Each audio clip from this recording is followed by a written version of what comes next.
what a wonderful turnout. So hi everybody, I'm Andy, I am the CTO of A&S. Thank you so much for joining us today. It's very kind of you for a quick informal lunch and learn. Any that you were on there early, just making sure we're cleaning the gremlins out, weren't we, Nicky? So it's very kind of everybody to join us. The purpose of this really is 5 seconds from me. It's just to introduce our speakers today. We're basically going to share some of their experiences the last 2 or 3 months. It's been wonderful to listen and learn about how people have dealt with it. They've been incredibly popular in multiple sectors and verticals where people have really come to understand how people have dealt with the last 3 months, and it's really just a show and tell.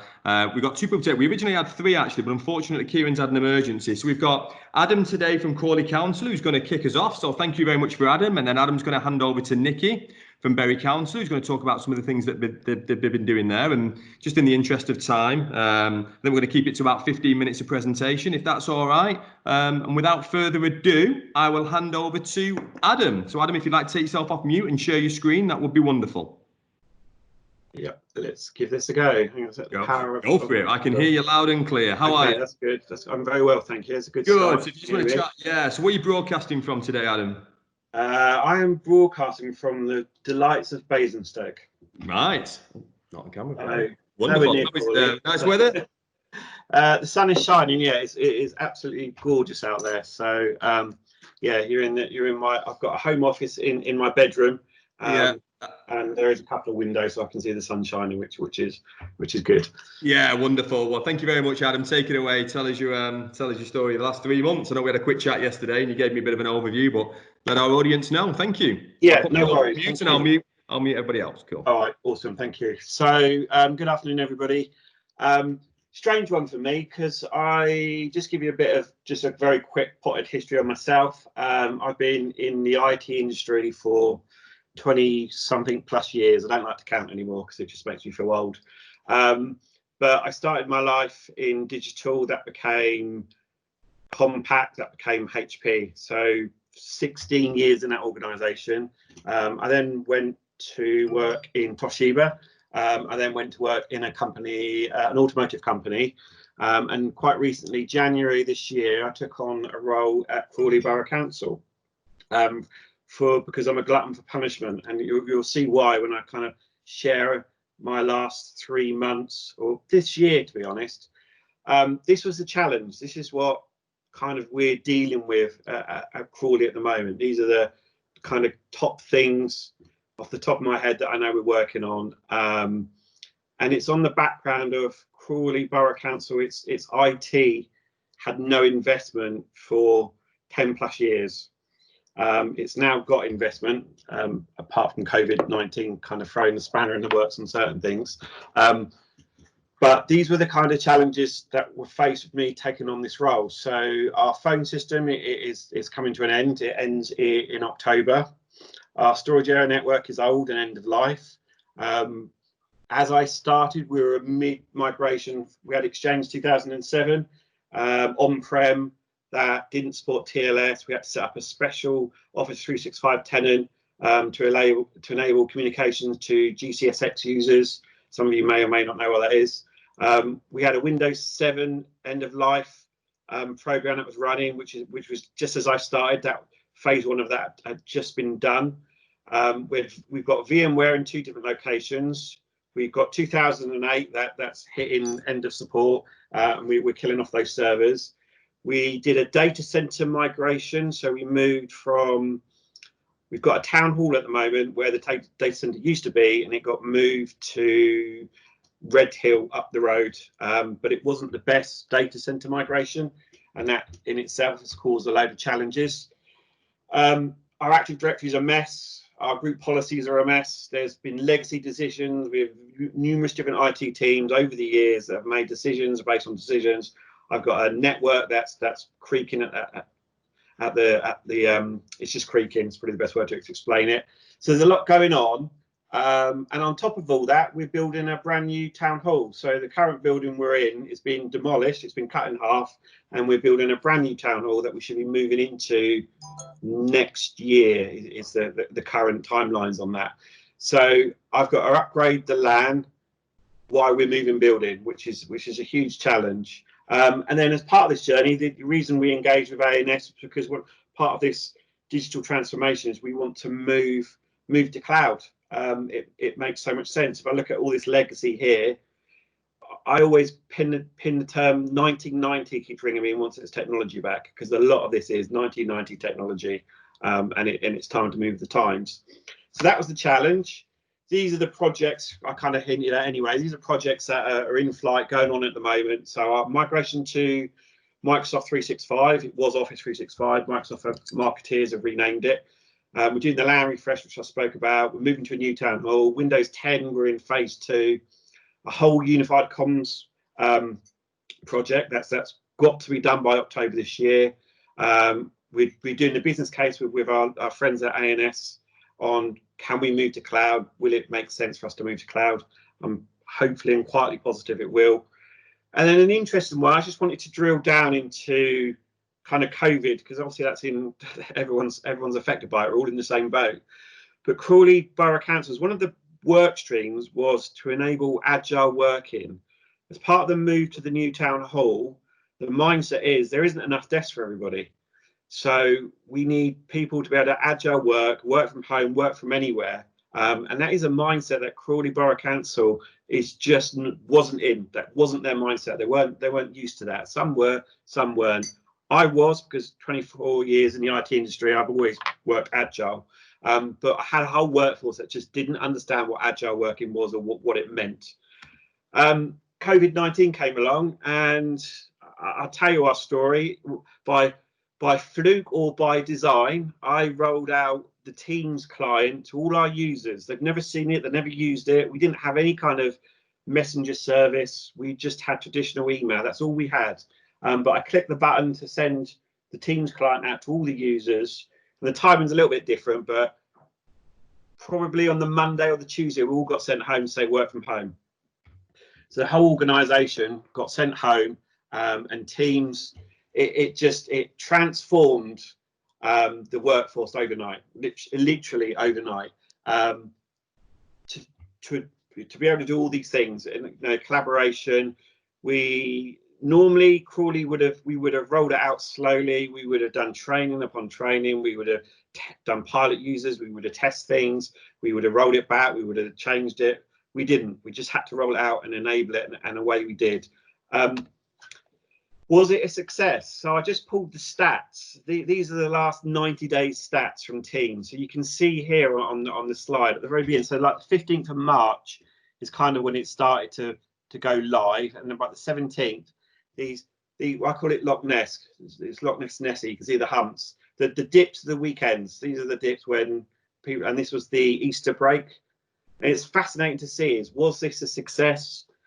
We've got 600 users. Not all of them are online. Not all of them can work from home because of some of the services we deliver. But 600 users, 214,000 chat messages across 600 and below users in 90 days. That to me, that was a massive success. And now everybody understands what agile working is. We've polled the organisation now saying, when the restrictions of COVID start to get lifted, will we continue in this vein? Will we continue to work this way? 75% of the organisation want to carry on working in this flexible way. The IT team, we're resource constrained. We don't have enough resource. We never will. That will get worse. But we're more efficient. We're doing more work because we work from home. So there's more efficiencies coming out of this. And that pretty much, I don't know if they're going to open up to questions on that, Andy. I don't know. I'm probably spoke quicker than I should have done, or maybe no, that's all right, Adam. Thank you very much. So it's very, very kind of you to give us that insight. So just a quick one then on some of the things that you think are going to change moving forward at Crawley then. So what do you think, what decisions have been made recently that would be different than before? Do you think that governance might relax a little bit more, or do you think that procurement might change considering how far you've come in a short space of time? Just give us an insight into how you believe the local government authority will maybe change what it does moving forward and maybe unseat some of the traditional processes that were in place. I think the stock, I always call it stock in IT. Is my stock high or is my stock low? Before COVID, and because of these years of underinvestment, the stock in IT was very low. We're very untrusted.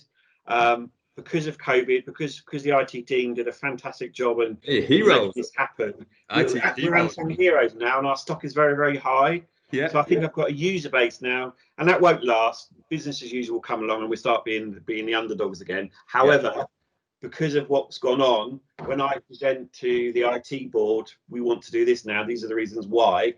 We've got a better ear because we proved ourselves. We, in a very, very quick time, we proved ourselves, and we touched every single user. So I think IT is more trusted now, which is great.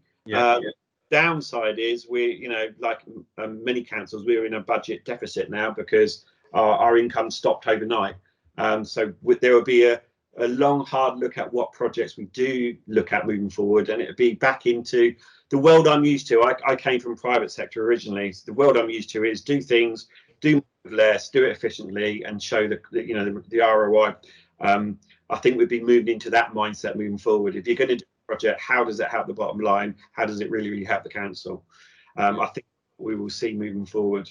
What about out in the community then, Adam? What about sort of outside of, we've talked a bit there around teams and enabling a workforce in a very short space of time. What are some of the initiatives that the council have sort of undertaken, outside of the walls in the community? Is there anything interesting there you can share with us? That I mean, stuff that aren't IT. There was, care packages put in place. There was taking the homeless off the street. There was leaflets dropping. There was putting on, from an IT point of view, there was putting on an additional call desk to take calls from residents. There was obviously we shut down like our local community centres and all that kind of stuff.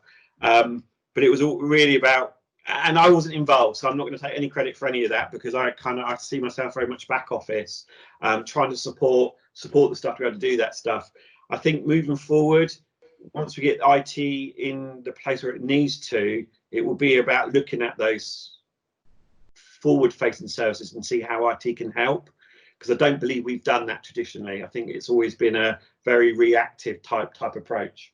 Brilliant. Well, Adam, we've got a quick question here from Toby. That's okay. So how did you control or roll out the groups within Teams? Did you let end users create their own groups? How did it go?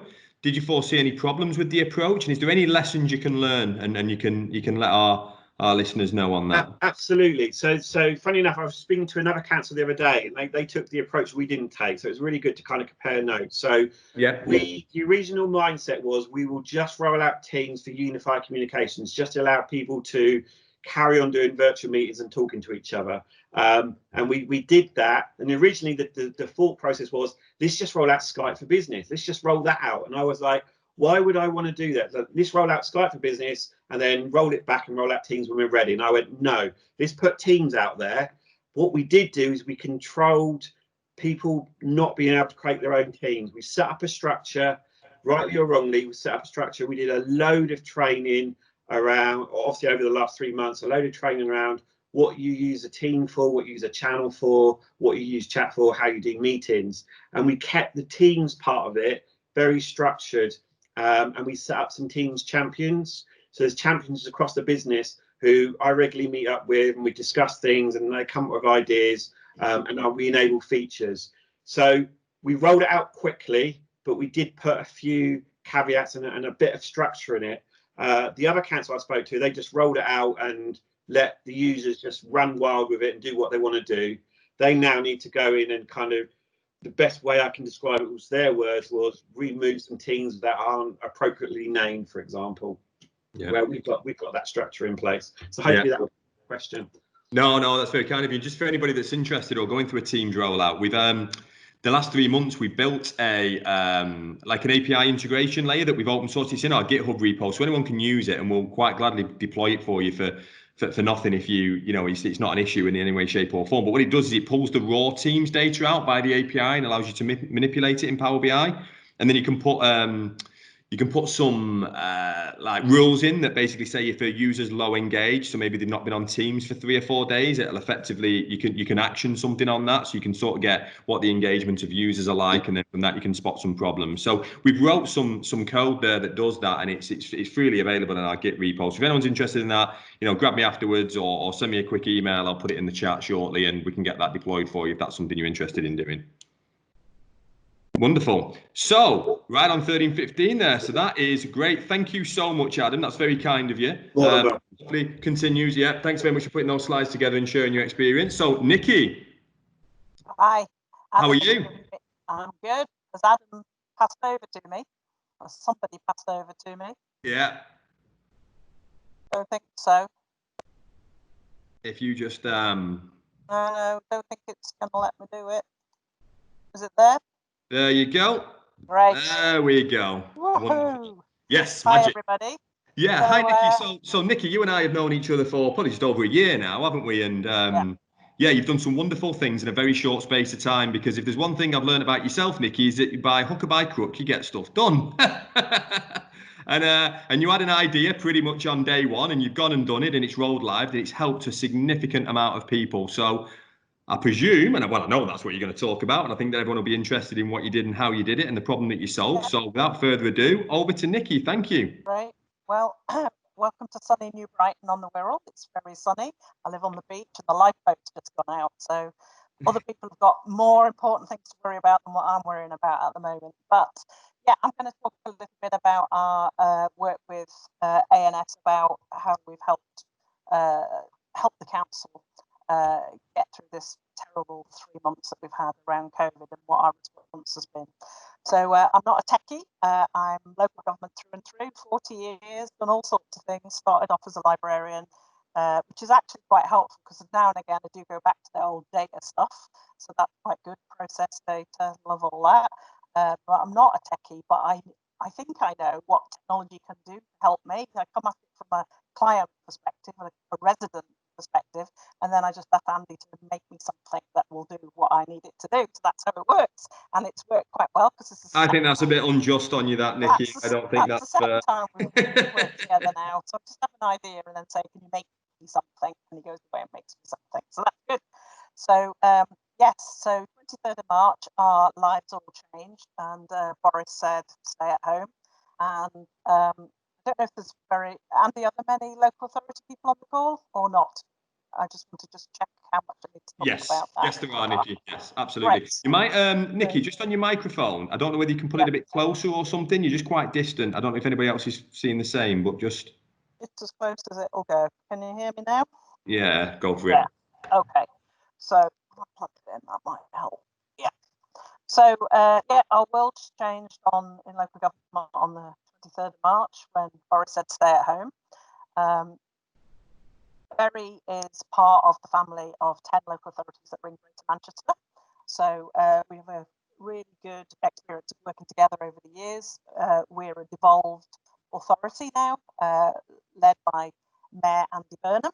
We do lots of things together, and a lot of the things that normally apply to local authorities don't apply to us because we devolved and we can make our own mind up about how we spend our own money. We've got control over all of that, particularly around health and social care, which is where Andy and I have worked before in the past. So we're not on our own in Bury. We're part of this big family, and we're all facing the same issues. And the big challenge that we had was we knew straight away, really, on day one, that we were going to have a lot of people who were going to be shielded. So the shielded people are these are residents who are extremely clinically vulnerable. So they've all had a letter from Boris to say stay at home for 3 months. And a lot of those people have no natural support from friends, family, or neighbours. And it's quite shocking how many people don't actually. We have another group of people called the sub-shielded. It's very inhuman, all of this. It's sort of civil service language, but we have shielded people and sub-shielded people. So the sub-shielded people are the people who are, say, over 70 and really need to be more aware than the rest of us. And they may have a medical condition that means they don't have to shield, but it would be good if they stayed out of the way of lots of people. So we have 11,000 shielded people in Bury, which is not the biggest number. Colleagues in other places in Greater Manchester have many, many more than we have, but we have 11,000 people. And of those 11,000 people, about 3,000 of them have said, actually, I haven't got anybody to do my shopping. I have all this medication that needs collecting from the pharmacy. And here we are on week 10 or 11. I'm not sure where we're up to now. The days are all merging into one. I'm getting a bit lonely, I feel really isolated, my mood is quite low, and if we don't intervene and provide services to people, it might tip them into needing some mental health services. So I just keep saying to everybody, we just do deliveries, and that is what we do. We just do deliveries, except of course it's with the human touch. We're very empathetic and sympathetic to people, and we really, really try hard to help people to get them through this next however long they've got to be shielded. So we've put together 5 community hubs that didn't exist on the 22nd of March. They just suddenly appeared on the 23rd of March. And we've turned 5 council buildings that are mostly libraries actually into community hubs. And then we thought we would run a food supply service from there. And after about a week, we realised we needed to move into a virtual service. So we've seconded about 90 staff from the council working on community hubs. And we've set up a COVID line in our call centre, like lots of people have. So we're starting to build our infrastructure. So we've got a call centre, we've got 5 community hubs, we've got 90 staff, and then we went full pelt and went out and found ourselves 800 volunteers. So within 2 weeks, we'd set all of that up. In fact, we set most of that up in the first week. And we made the decision in Bury that we didn't want people to become dependent upon us. So other local authorities have different models about support. Some have set up big food distribution points. Some just work through their food banks. Some are cooking meals. I know Manchester cooks 7,000 meals a week for people. We just decided that wasn't right for Bury, and that what we would want to do is get people to ring us, tell us that they needed help. And we needed some kind of process that we could keep track of all the jobs and the tasks, and that we would go shopping for people. So that's when I rang Andy up and said, right, I've got 3,000 people who need shopping, and I've got 800 volunteers, and I've got bits of paper coming out my ears, and I'm really worried that we're going to lose some tasks. And actually, these are people in, high need. There's quite a lot of hardship, quite vulnerable, and we can't mess up at all. We really need to follow and track the jobs through. So cool. Nicky, just a quick one. If you want to pop your slides in presenter mode, I have done. Yeah, they've not come up like that. No, they're up. Yeah, you might just want to pop them in presenter mode, so it's following you as you're clicking along. Is that what you're doing? Okay. Yeah, it is. Yeah. Right. Okay. Yeah. So Your sound's still quite bad, Nicky, as well. I don't know. Is that better? Go for it. Yeah. Try it. Hold to it. Okay. So so we've got 3,000 people who need shopping and meds collecting from the pharmacy, and we're a bit lonely. We've got 90 staff that make all the magic happen in the background, and we've got 800 amazing volunteers who are looking after people and going shopping every day for them. So we developed an app with ANS that helps us track all the jobs from the moment somebody rings up at the call centre to the moment the job is done by the volunteer. So as it says on the screen, it helps us with a consistent and simple triage process for those people who are getting requests. It enables us to match people up, so residents with volunteers, and we're really trying to match people up with their local volunteer. And what we really want to happen is when all this is over and we go back to some new kind of normal, is that we preserve those relationships. Can you still hear me, Andy? Because you're looking like you can't. You can. Okay. Nicky, just a quick one. Yeah. Just on the bottom of on your PowerPoint. Yeah. Yeah, do you know on the bottom right where it says 66%? No, it doesn't say that. On your, there's just a little icon next to it. They'll pop it in presenter for you so then everyone can see your slides better. It's not doing it, I'm afraid. There is something wrong with my Teams, actually. Have this before. I know, can't do that little yellow presentation's not on another screen, is it? No. Have you? Oh, yeah. No, it's still not doing it, I'm afraid. Oh. Can you really not see it? I'll tell you what I'll do. I'll take it back and I'll pop them up online. Great. I will. I don't know why. Otherwise, Chris has just put, Nicky, all your hard work's going unseen here. I know the amount of time and work you've put into this. So if I just take that back, that's all request controls go. If I share, I'm going to share my screen. Bear with me 1 second. And then, one second, put this as page one. And then what I'll do I go to Berry? Yeah. So can everybody see that now? Sorry about that. I don't know That's all right. I do it. So is that okay, Nicky? Is that a good slide? Yeah, go for it. Good.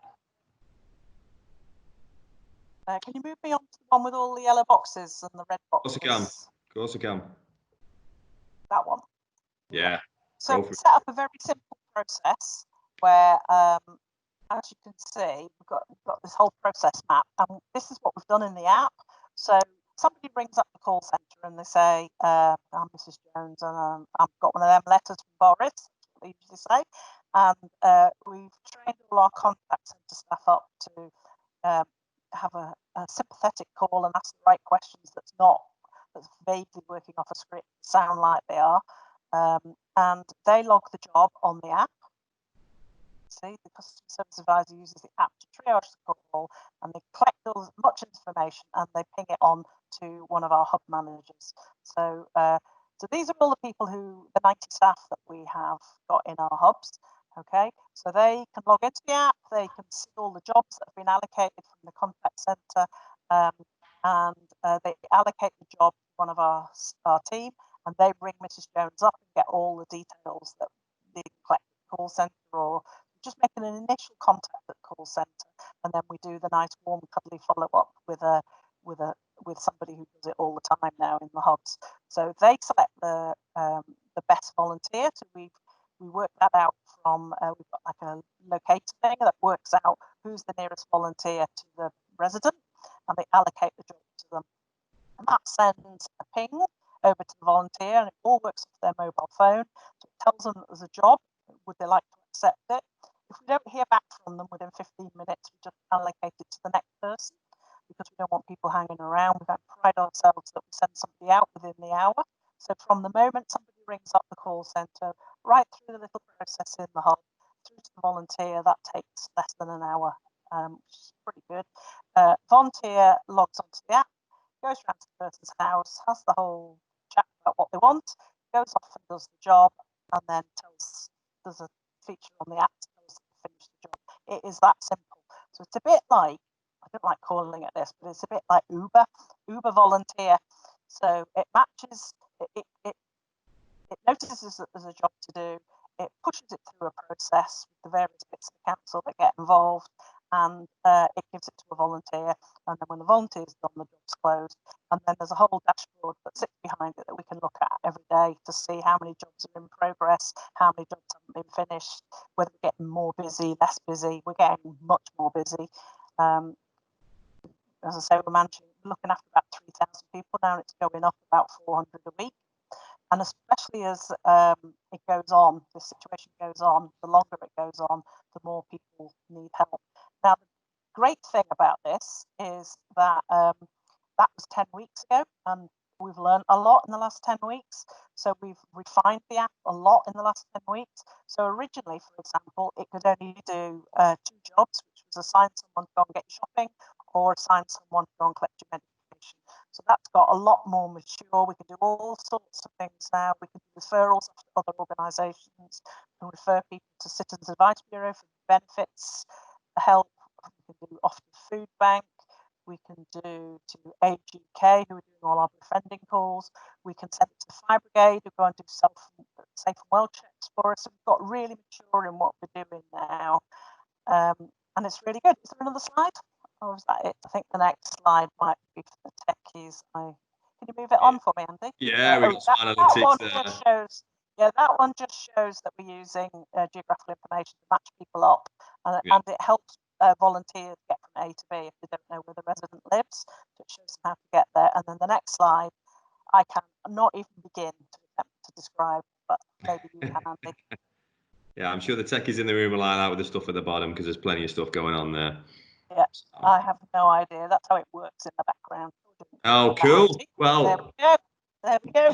Thank you so much. So just summarising that, you sounds not the best, but that's okay. Well, just a quick one. So what's next then? So you started off as a little bit of a, so if I just take that original requirement, which was effectively, am I right in thinking that you were about 2,000 of the most vulnerable? Yeah, we've gone up to 3,000 now.